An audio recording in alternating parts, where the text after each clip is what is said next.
Hi everyone, Oliver from CineSaga here, and today I'd like to do a deep dive into the Misfit Kick matte system. The Misfit Kick is a beautifully built lightweight matte box that takes up to 3 4x4 or 4x565 filters. And as an upgrade from the previous Misfit, it's now compatible with Arri standards, which means that any clip-on backs, filter trays, rod adapters and hard mats are now compatible both ways. That means that any local rental house with Arri gear will be able to sort you out in the event of loss or damage at home or abroad, and I think it also just makes it a better long-term investment for you.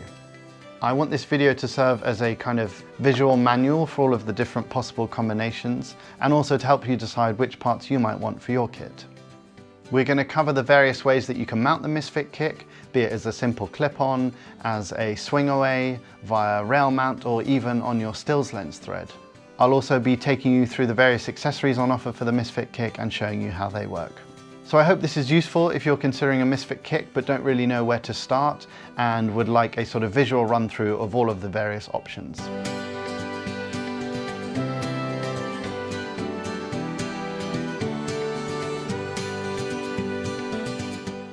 One of the first things you'll want to decide is how to mount the Misfit Kick to your lenses. One of the cleanest and lightest mounting solutions is to simply mount the Misfit Kick via a frame-safe clamp adapter directly to your lenses. This setup avoids rods and other supports, and these clamp adapters come in a variety of sizes that will match the front of your Cine lens. There's a fantastic resource of Cine lens front sizes on the Bright Tangerine website in the link below, so check that out if you're not sure what size your lenses are, and that should help you get going. There's a second way to clamp on that involves using step-down rings from either a 143 back or a 114 back.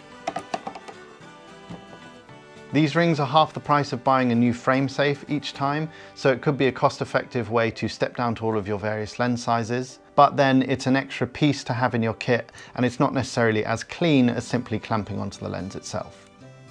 These clamp-on setups in general work great for Cine lenses whose fronts don't extend or rotate whilst focusing. And in scenarios like this, when you're not on rods and you're doing car shots or jib shots, or if you're getting a top shot over the talent, for example, there's a nice safety tether loop here, which gives you peace of mind, your talent peace of mind, and protects your filters and matte box.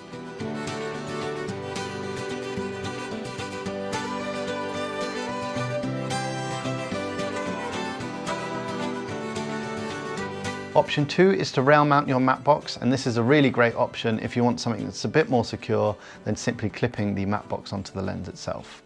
In that scenario, you'll still need to get the frame-safe clamp adapter that matches your lens size, and then you'll also need to pick up one of these 15mm or 90mm rail supports. The 143, 136 and 134 backs can use the 15mm bracket directly, and in the other cases we'll need one of these sort of height adjustment risers. These come in two sizes. This one works from 80 to 95mm frame-safe backs, and this one works with 100 to 114mm frame-safe backs. These extensions can be used as a sort of sneaky way to get your matte box to the correct height if you're not working to LWS standards.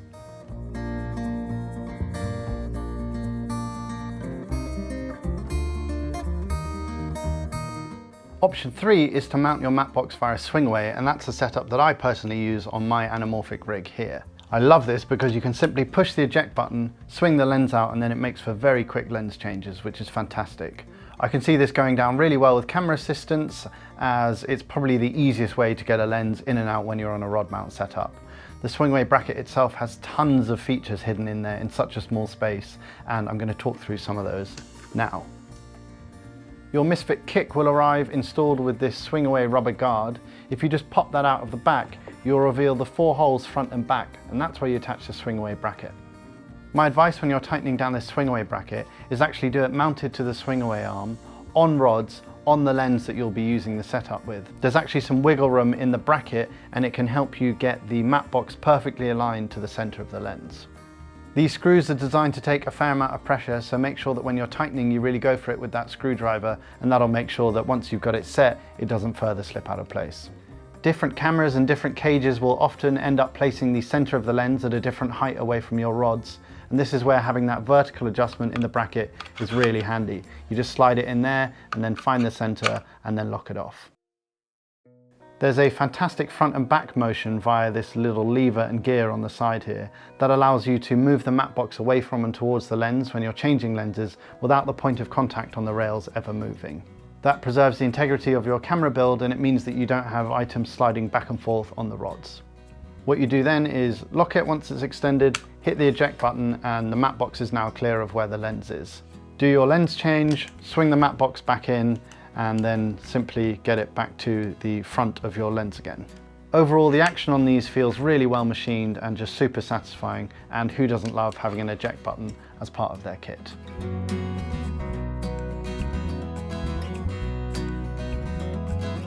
There's also about 10mm of adjustment forwards and backwards here, and if you put an Allen key down the hole and loosen that, then you can achieve that sort of level of adjustment too.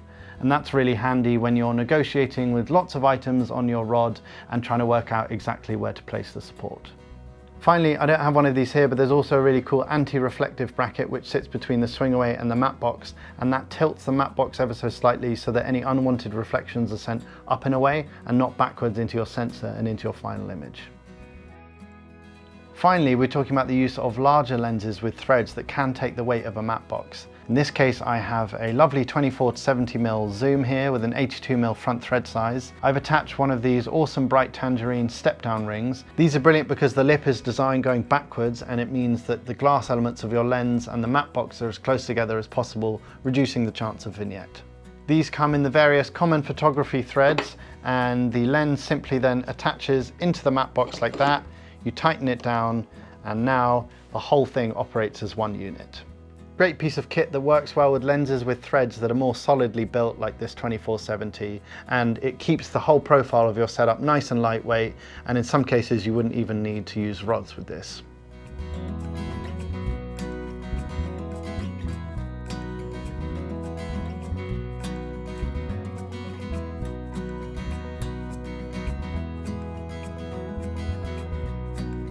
If you're working with lenses that extend and rotate as they focus, as some vintage anamorphic lenses and still lenses do, you might want to consider picking up a black hole or black hole mini. This is the mini version, so suitable for lenses with smaller fronts, and the theory is that the lens sits inside the rubber here, and then it allows for that sort of travelling backwards and forwards that the lens does whilst it's focusing. This then fits into the clamp on back and tightens up like that, and the lens can travel safely within a light confined space. Using the black hole and black hole mini, you'll need some kind of rod support to take the weight of the matte box. Your mileage will vary with this. It works well on some lenses and not so well on others, depending on the design of the front barrel of the lens. In some cases, especially if the lens is twisting as it's extending, you'll find that the rubber simply slips off too easily. In those cases, the classic solution of cutting out a bit of neoprene and slipping it between the lens and the matte box might be a better idea. Of course, this fits correctly into a frame-safe clamp adapter, and so for lenses where the rubber doesn't slip off and you've got a good hold, there's just no better solution. Overall, the black hole and the black hole mini are a great way to create a light seal around lenses that extend and rotate as you focus, and using step-up rings is my tip for creating a nice nose around the front of your manual focus, full-frame stills lenses.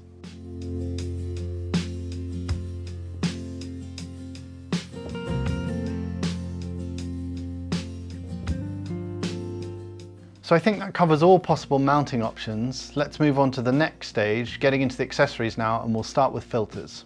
On the website, you'll see that they offer the Misfit Kick Core on its own for those of you with filter trays already. And if you don't have filter trays, you'll want to pick up the kit with either 2 or 3 filter trays, and those come with the top flag too. There are 2 types of trays. The kit comes with the standard trays, which have this sort of pin action where you pull and it releases the filter. And then there's an upgrade that you can get to convert them into the gripper module trays. And these, you simply squeeze the gripper handles there and it releases the filter. These are great if you're working in cold scenarios with gloves on and you can't quite access the pin, or if you just prefer the action on this tray, then these are an easy upgrade for you. As we're talking about filters, I want to talk about one of the coolest upgrades from the original Misfit, and that's this toolless conversion from 2 to 3 filter stages. Unlock the sides, push up, lock it back, done. It's faster to use in the field and it's really solid too. Collapsing back down to 2 stages allows you to keep the widest possible field of view when working with wide angle lenses. Unscrew, push down, tighten back up.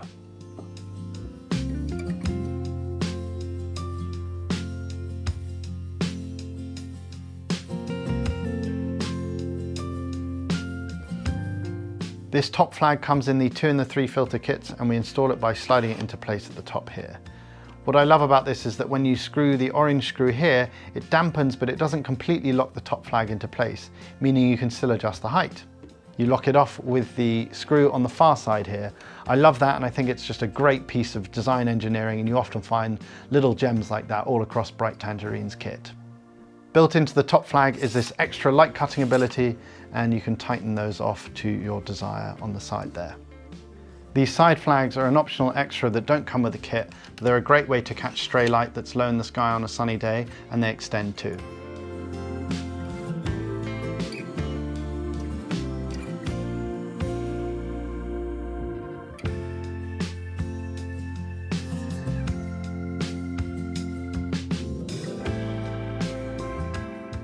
Whilst I'm a big anamorphic advocate and I don't necessarily immediately think of using mattes when it comes to my work, they can actually catch that type of ghosting which basically just milks out the frame, isn't as cool as a lens flare, and can sometimes ruin your shot. So these are a really handy thing to have in your kit bag. These rods are awesome, and they're built from a compound called sterling titanium, which I guess is a hybrid of sterling and titanium, so sort of a best of both worlds kind of scenario. I've tried a bunch of different rods over the years, and these have less flex than carbon fiber. They're just better built than the aluminium ones. They feel more solid, and they're much lighter than steel. So all around, these are my go-to rods, and these come in a bunch of different sizes, and the ones I have installed here are 15 inches.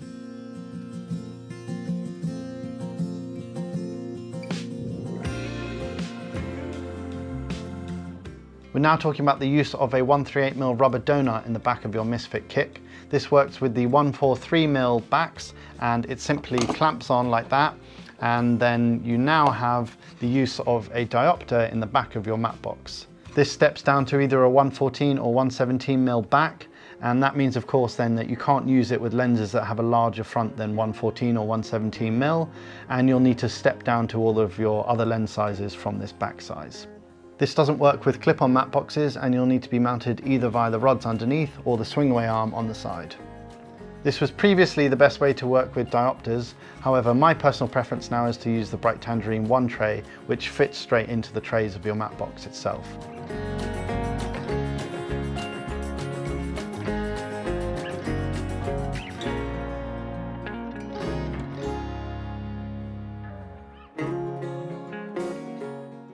For a deep dive into the 1 tray, check out Bright Tangerine's standalone video, and I've also done a video for them which covers the use of the 1 tray in combination with diopters, specifically for anamorphic use.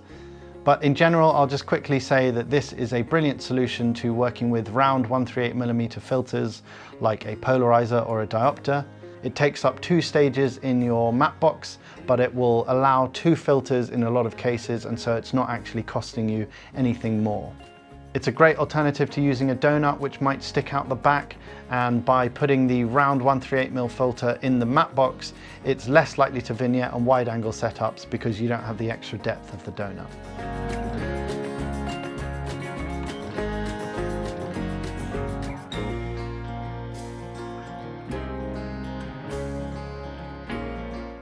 I want to give you a couple of alternatives to the Misfit Kick that are still in the Bright Tangerine ecosystem. So this is the Misfit Atom, hugely popular lightweight matte box that's perfect for gimbals and Steadicams. It takes 2 4x4 or 4x565 filters, and it has a rubber sunshade around the corners. Great for traveling and working with Steadicam and gimbals where you want the lightest setup possible.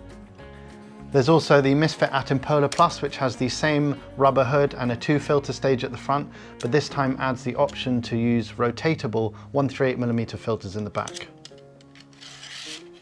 This is great if you're working with a polarizer that you want to rotate, for example, or in fact this can be used in combination with another polarizer in the front, a kit from the likes of Revar Cine, for example, and that will give you a variable ND solution and still another stage for a diffusion, for example. This extra rotating 138 filter tray adds a bit of cost in terms of price and also weight to the setup. I'm really happy with my Misfit Kick and all the accessories that come with it.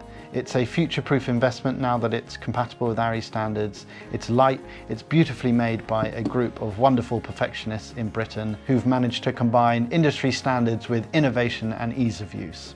I hope this was a useful overview of the Misfit Kick and its accessories. Check out some of the links below and see you again soon.